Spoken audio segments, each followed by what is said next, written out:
Right? So we are just using this principle to show you how we get the standing wave, right? And then in particular, we are interested in two particular cases.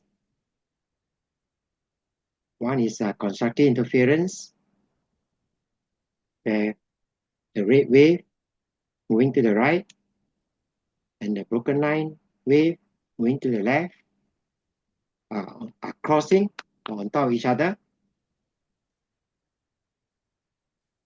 So we see the two waveform add together. We don't see the individual wave anymore. We only see the blue wave, the blue one, the resultant waveform. Right? And then the other one that we are interested in is same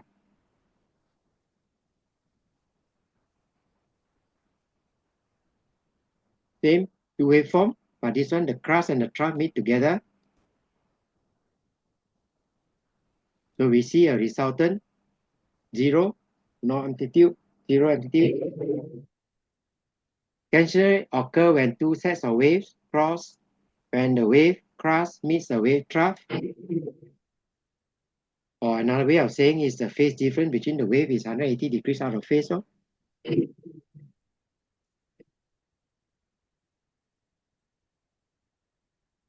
For complete cancellation, you must have amplitude, both of them must be the same.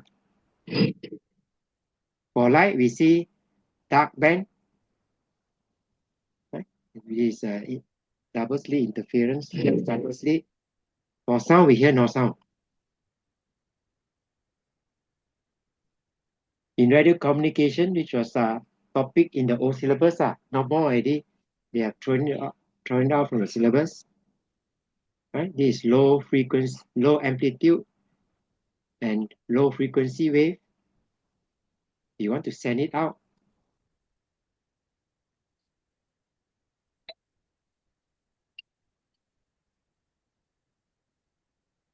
Here we combine a large amplitude and high frequency wave called the carrier with a low amplitude,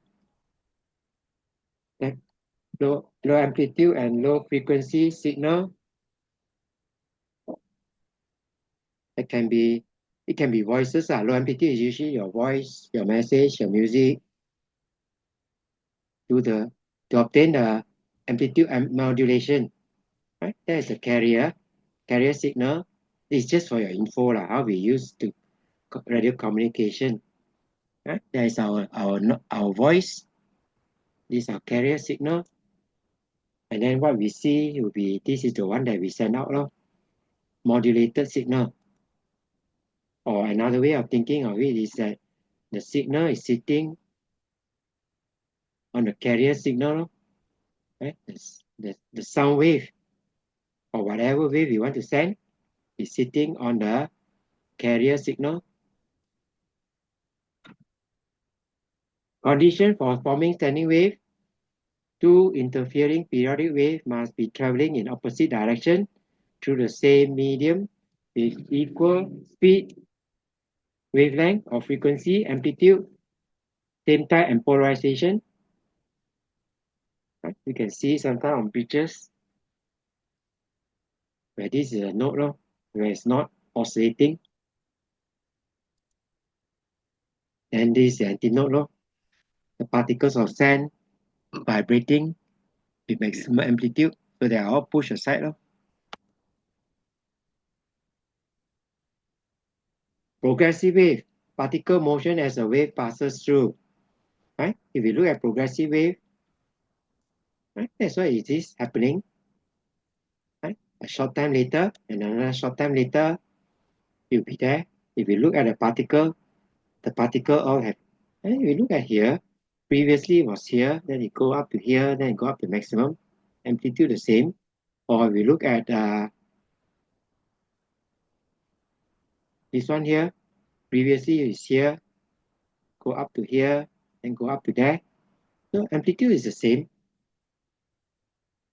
right? And the particles are going in simple harmonic motion or oscillating between two fixed points. Right? The progressive wave is just moving that way. Okay. This is just to help you understand how we get standing wave. I don't think it will come out in the exam. just to satisfy your curiosity. Two wave traveling in opposite direction form standing wave. Right? You got the blue one moving to the right, the gray one moving to the left. Let us say they coincide at time t equals 0.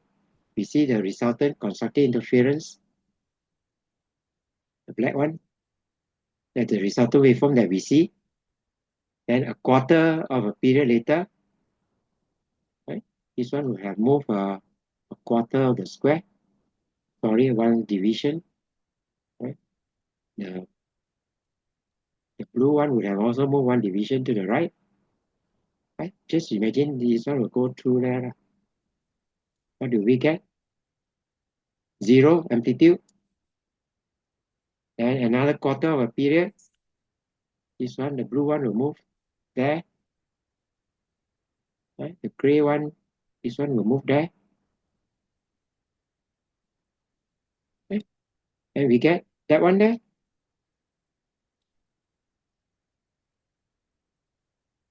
Right? Just redraw the picture again. Right? The first one we have seen.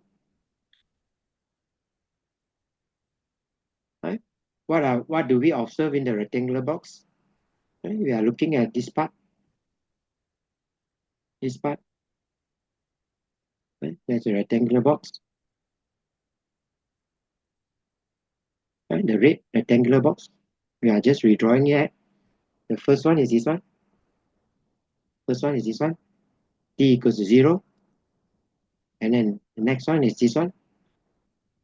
Right? Remember, we won't see the two waveform. We see only the resultant waveform. And then half T is this one. The top broken line. That's the broken line. Okay, so we see that this point is not moving. Right? All of these are moving in the same phase. Right? It's downwards. Then after that, it goes to 0. Then it goes to up there. Same here. This one is all upwards, going to 0, and moving downwards. So we call that N naught. And then in between there, halfway is the anti-naught. Where the amplitude is largest, that's the anti-naught. Naught is where the displacement is 0. Resultant displacement is 0. Okay, so if we start with t equals 0 here, summary, then a quarter of a period later is resultant 0, and half a period is that way there. Right? So basically it's going down, going up, going to 0, going down, going to 0 again, and going up again. No? And where the point is, naught is a point where permanently at rest. Antinode is the point where it has the largest amplitude of vibration. Right? And usually we look at one side only. Right? Know how to read. This is the wavelength. From 0, from a naught to a naught is half a wavelength. From a naught to an antinode, it's a quarter of a wavelength.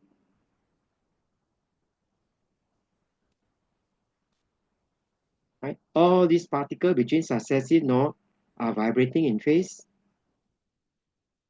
Whereas if you look at a node there, to the right and to the left are 180 degrees out of phase.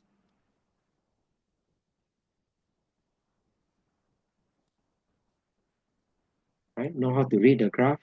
What is a quarter wavelength? What is a wavelength? What's half a wavelength? Okay. Then we're showing different stages of vibration, different phases if you like. Right? These are the nodes there. Are points where the displacement is permanently 0.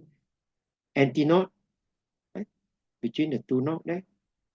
Antinode are points that have the largest amplitude of vibration. Distance between successive node is half a wavelength. Distance between a node and an antinode is a quarter. It's a node and an antinode is a quarter wavelength. Right? It's just how the standing wave is formed, that's all. Just repeating the same thing. Won't bother to go too slow lah. Right? Just repeating the same thing as well, nothing much.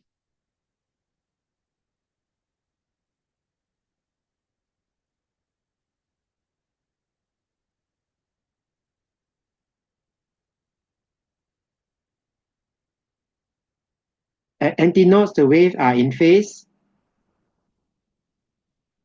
Thus, constructive interference occur resulting in maximum amplitude. At nodes, the waves are 180 degrees out of phase. So there's a destructive interference resulting in zero amplitude. Okay, mode of vibration or pattern of vibration. There's a second harmonic. Observation, the different stages or different phase right? You start with this one, you going the next stage is this one, going that way, and the next one is zero, next one is going up, this one going up, this one is going down, and this one go to the maximum, then go to the minimum. Right? Depend on where you call it. You can start with zero, t equals zero, and a quarter will be zero, half t will be that. You need to know all this, right? Know where is the antinode, where is the node, and know how to read the wavelength.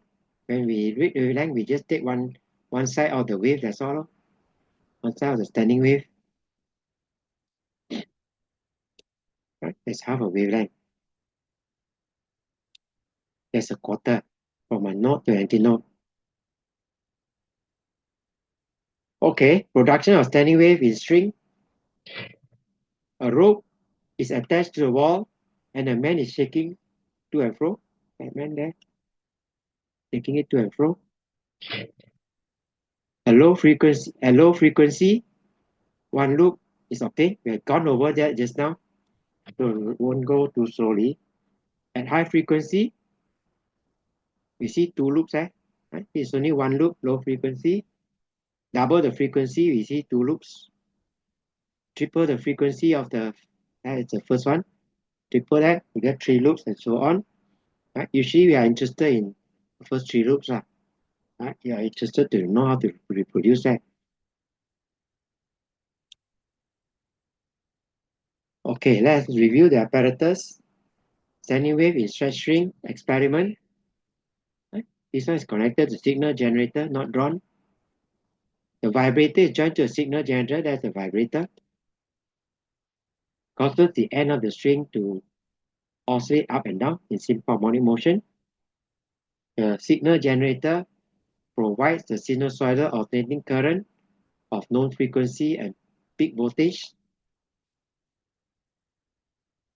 Hanger and slotted mesh provides the tension. This one provides the tension in the string. Determine the speed of the wave traveling on the string. The speed of wave on the string is determined by tension and the mass per unit length of the string. The vibrator sends a continuous wave. Vibrator causes the string to go up and down, so it sends the wave to the right. Then reflected at the pulley there, so the two waves interfere. The wave is reflected at the pulley. Both incident and reflected wave interfere to form standing wave. Only at a particular frequency, remember. For fundamental mode, the nodes occur at the end of the string, right? At the vibrator end and at the pulley end, where destructive interference occur. Antinode occur at the midpoint. Right? That's the first one. The first fundamental mode of vibration. The node will be here, here, antinode at the midpoint. Right? Don't worry about that one there. It doesn't mean that examiner cannot test you. I think it came out before. Right? Where they ask you what is the unit for this mu. They don't tell you it's mass per unit length. We call it a constant. Right? So that's just for info only to show you that the speed is determined by tension of the string and the mass per unit length of the wire. Okay, so there's the mode or pattern of vibration, or you can think of it as displacement distance graph. showing the different phase. The first one is F1, fundamental frequency. And the second one, two loops, 2F1, first overtone. Second overtone, 3 loops, 3F1. Observation, as the frequency increased, first you observe 1 loop, and 2 loops, and so on. As the frequency of the vibrator is increased, at a particular fundamental frequency, 1 loop is obtained. Right? You start from low frequency, you adjust it, then you see a loop, and that's your fundamental frequency. And as the frequency is double, right, increase at a particular as the frequency of oscillator is increased at a particular fundamental frequency is obtained. The frequency is increased to 2F1, 2 loops is obtained. We will go into the theory involved now just to see what is the observation. Right? Then increase to 3F1 with 3 loops. Basically, the string is oscillating up and down. Right? Going up and down like that, that's all. The wavelength, right, observation, the wavelength profile appears stationary. Right? It just go up and down, that's all. It doesn't move at all.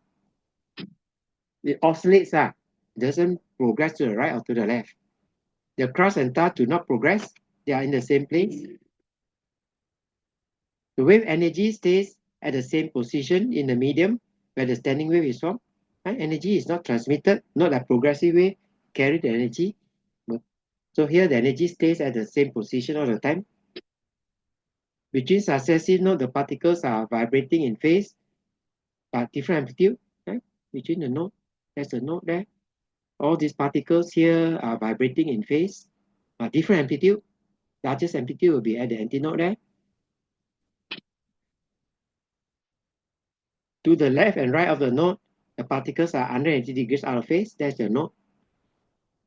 To the right, to the left, one is going up, one is going down. We call it 180 degrees out of phase.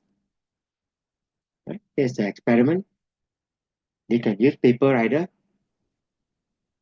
Paper rider being light lah. So only at the antinode where the vibration is amplitude is large, then it will be thrown off the wire.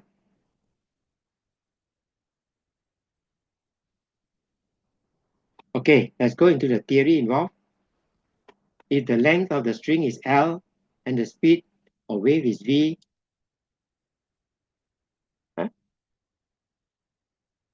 the fixed end are nodes. Fixed end are nodes.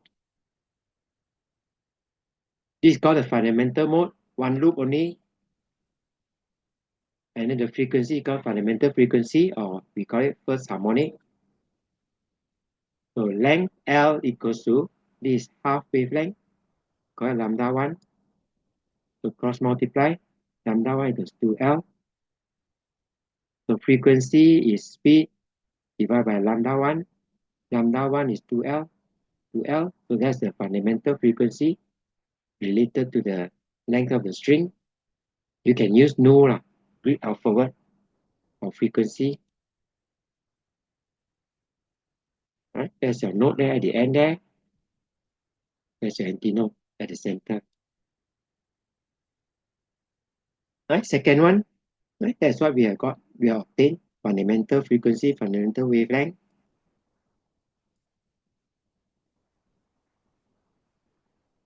Right? There's the second mode. 2 loops. We call it first overtone or second harmonic. Lambda 2 is 1 wavelength. Right? Different from the wavelength is different. That's why we call it lambda 2. Right? Or in terms of lambda 1, we just take, we want L, so we divide times half. We get L, this half lambda 1. F2 is V lambda 2, V over L. V over L, lambda 2 is L. So V over L, V over L, right? We times 2 bottom times 2 denominator, numerator each times 2. So we get the equation. Sorry, we get 2F1. That's what we have obtained from the previous two slides for fundamental frequency, fundamental wavelength, second, first overtone, same frequency F1, F2, second overtone or third harmonic. Don't worry about the term lah. So this is lambda 3. Right? This is half lambda 3. So it's 3 half lambda 3 is equals L. So lambda 3 cross multiply. Lambda 3 is 2L over 3. So 2L equals to lambda 1. 3. F3 is V lambda 3. The lambda 3. So it's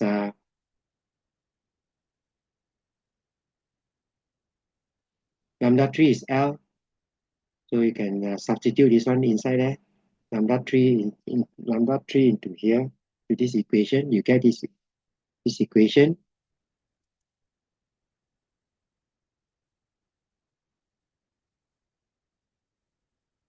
So in terms of frequency, 1 V over 2L. V over 2L is F1. So 3F1. So we want to see a trend. Then we can summarize it up rather than work through all of them. We come to a general equation. Right? That's our general equation. N a number of loops or whole number. Fundamental frequency V equals to 2 over L. Either you derive it or memorize it. For lambda 1, fundamental wavelength is 2L. Lambda n is lambda 1 over n. Right? This one is times fundamental frequency. This fundamental wavelength divided by n. Are you with me or not? I'm going a bit faster because you have gone over that yourself earlier with your teacher. Any comment? Yep. Are you all right?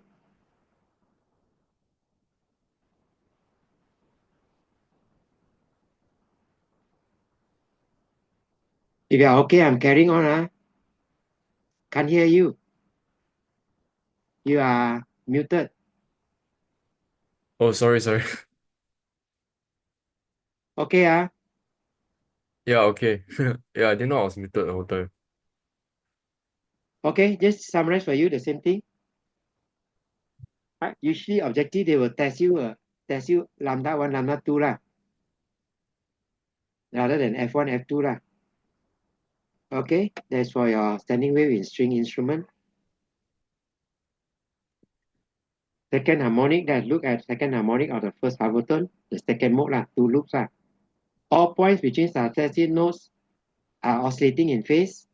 Right? That's your note there. You are just repeating the notes there.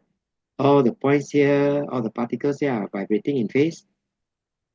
Between the notes there, all the points are vibrating in phase. The point to the left of a node is 180 degrees out of phase. So this is saying that there's a node there. To the left and to the right is 180 degrees out of phase. Points are vibrating 180 degrees out of phase. Okay, let me just test you what is the phase difference between points between successive nodes. Yep, successive nodes. Uh, Phase difference between 1. say again. Lambda 2 is 1L. The phase difference. The phase difference. Hmm. What's the phase difference between points between successive nodes? We just went over there just to test you. 180. No, between successive nodes is in phase. Right? Oh, sorry. Right? They are in phase. Yeah. What's the phase difference between points to the left and to the right of the node? This one 180. Okay. Okay. Let's try some question. Number 5. Try this one. What's the answer for the first one? We are using the principle of superposition.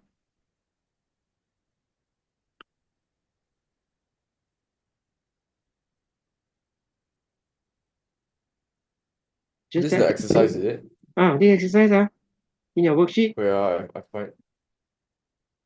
That's the reason I'm asking you to try. Don't wait for me to ask you to try. You should be able to do it yourself. After all, you have been given the worksheet already. Right? There is 0. This is 0 here. 10 minutes time we are finishing. This is 0. Sorry, this is 0. That's maximum. So there you go. 1 square. This one, the 2 add up. 2 add up. Right? Same thing. That one is maximum. Maximum. This one go up, one go down. Same amplitude, so it's 0. This part is going down. So you should be able to get all that. Okay. Exam, they'll ask you to draw. Exam are more simpler than that lah. But this one is Oh, good to test your understanding lah. okay. Exam is this type lah. Oh,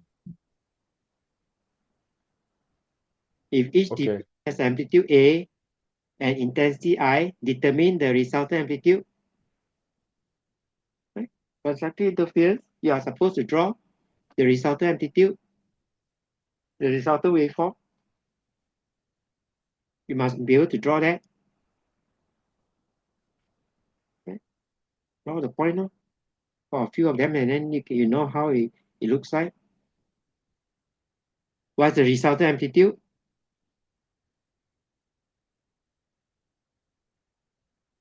Yeah, what's the resultant amplitude? 6A. 6A. Resultant intensity? 0. No. Hey, sorry. Wait, Where 6A? okay. 36i. That's the mass involved. Okay now.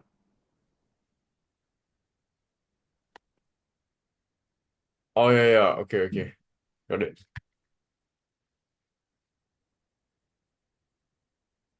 How about this one?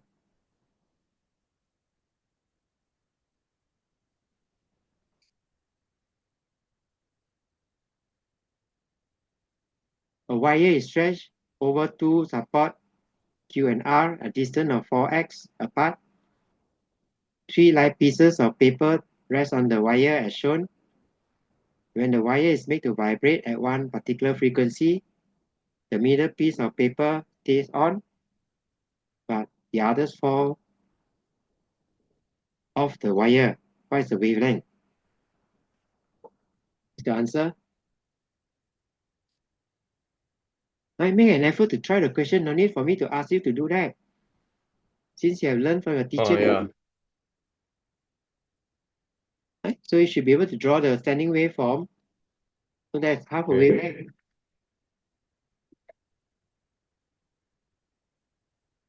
Okay. Answer is C. Okay, try the rest. I'll go over with you next week. We got 10 minutes left. So we make a start. Try the question for your homework. Standing wave in pipes. Right? You can Wait, see. let me take a screenshot of that. Say again. Can I take a screenshot of that?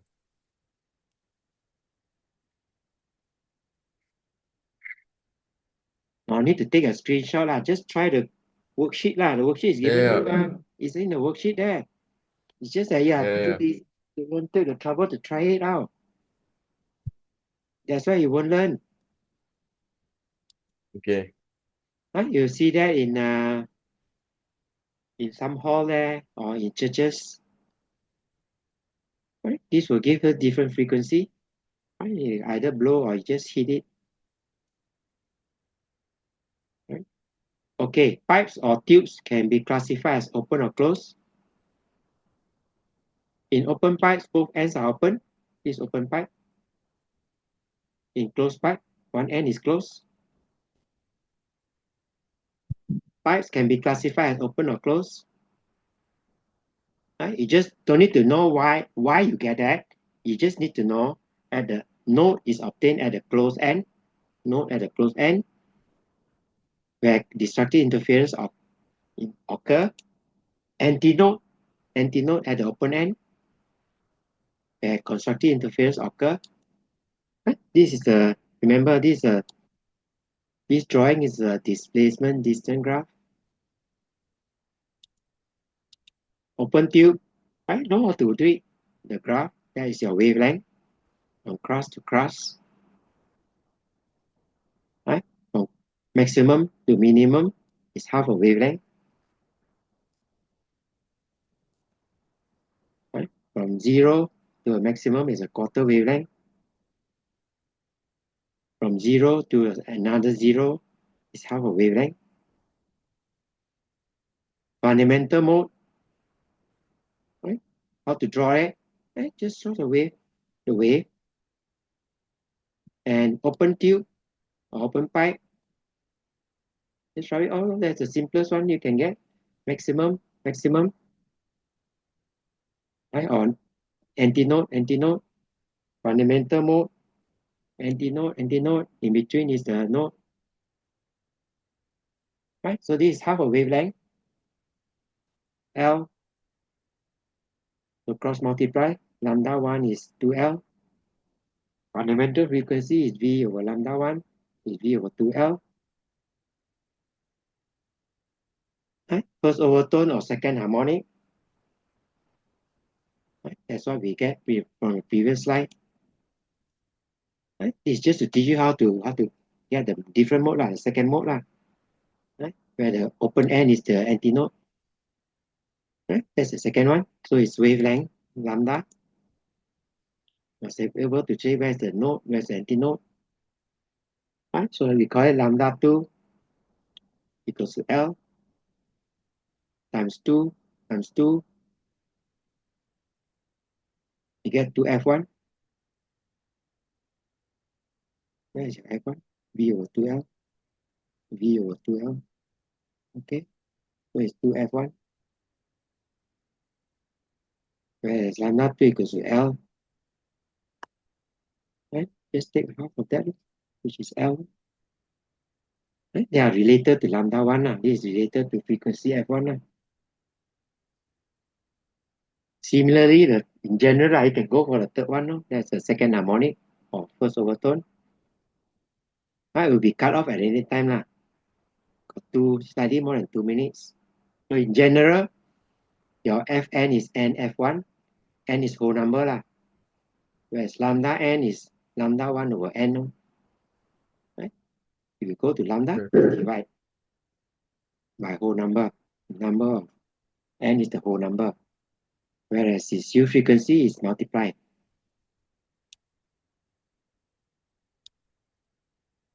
Okay, summarize for you. Closed pipe, fundamental mode of vibration, that's the first one. Node at the closed end, open end antinode, shows how standing wave can be obtained. Closed end will be a node, open end antinode. L is the length of the tube. Fundamental, right? You must be able to read this quarter wavelength. We call it lambda 1. So lambda 1 equals to 4L. Frequency F1 is V over lambda 1 is V over 4L. Right? How to draw? Well, start drawing your wave. And then we start with a 0. That's the first one. Node, antinode. That's half a quarter lambda. That's a wavelength.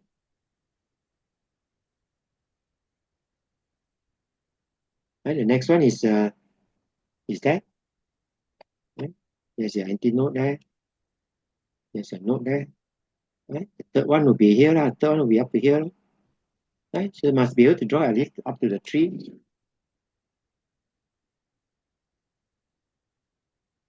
Right? So there's half a wavelength. There's a quarter of a wavelength.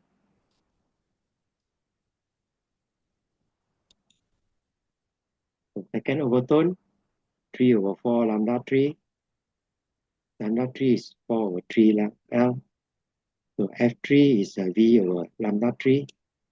V over 4 over 3L times 3. 3. So we get 3V over 4L.